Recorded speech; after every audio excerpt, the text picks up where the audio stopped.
Assalamualaikum warahmatullahi wabarakatuh. Kenalkan, nama saya Wildan Boy Abdillah dari Fakultas Vokasi Program Studi D4 Teknik Listrik yang saat ini sedang melakukan magang di PLN ULP Perak.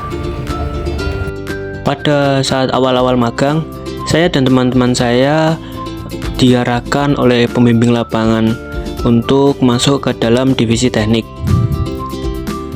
Terdapat 3 unit yang berada di dalam divisi teknik yang bisa saya dan teman-teman saya ikuti.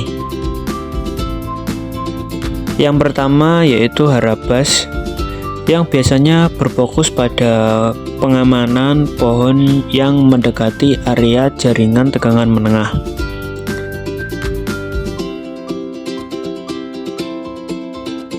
Yang kedua yaitu unit Hargardu atau HGTT, atau di sini biasa menyebutnya unit 14. Unit ini biasanya berfokus pada pemeliharaan panel distribusi. Seperti contoh yaitu pemeliharaan komponen-komponen yang ada di dalam panel distribusi dan juga pengecekan tegangan seperti video tersebut, apakah tegangan pada panel drop apa tidak.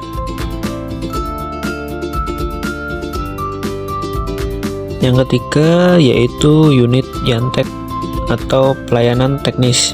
Unit ini berfokus pada pelayanan kepada pelanggan seperti meteran rusak ataupun pengaduan-pengaduan lainnya.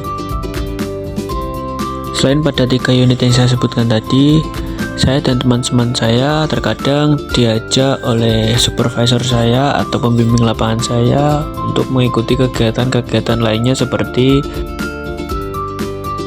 pengamanan pada tiang yang roboh, pembagian brosur promo tambah daya ke pelanggan-pelanggan, dan juga saya sempat diajak untuk mengikuti lomba pada kegiatan HLN atau Hari Listrik Nasional.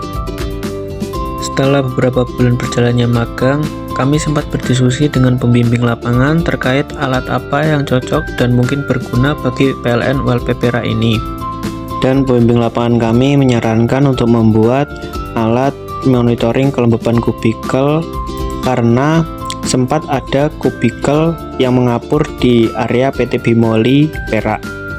Pengapuran ini dikarenakan lonjakan suhu dan kelembapan yang terlalu tinggi.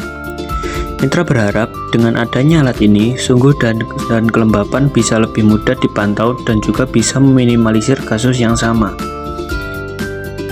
Setelah itu, saya mencoba membuat gambaran alat menggunakan OLED dan DHT22 dengan modul ESP32 yang saya pasang di whiteboard dengan output berbasis Telegram bot.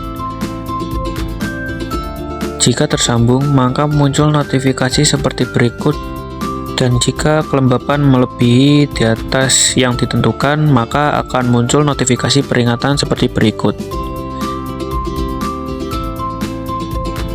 Jika dirasa alat yang dirancang sudah sesuai, saya dan teman-teman saya mencoba memasangnya ke dalam PCB dan ditutup dengan cover box. Dirasa sudah siap untuk didemokan, saya dan teman-teman saya meminta izin kepada pembimbing lapangan mitra kami untuk pengujian ke kubikel yang akan diuji. Dan berikut adalah data yang saya dapat setelah melakukan demo alat.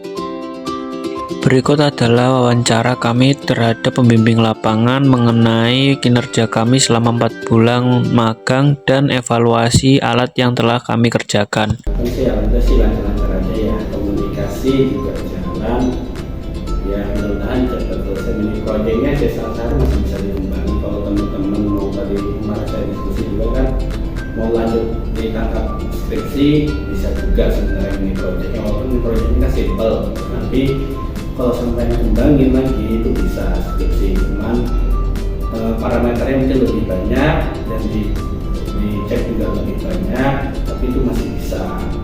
Untuk kedepannya ya tetap ini aja sih, maksudnya ya konsisten aja sih. Intinya kalau namanya teman-teman kan seperti PKL ya, gambaran pekerjaan jika seperti ini ya, nanti teman-teman juga akan bekerja lah suatu saat di perusahaan ya seperti ini. Jadi jaga komunikasinya, kita bekerja kadang ada yang lebih tua, ada yang lebih muda, itu campur.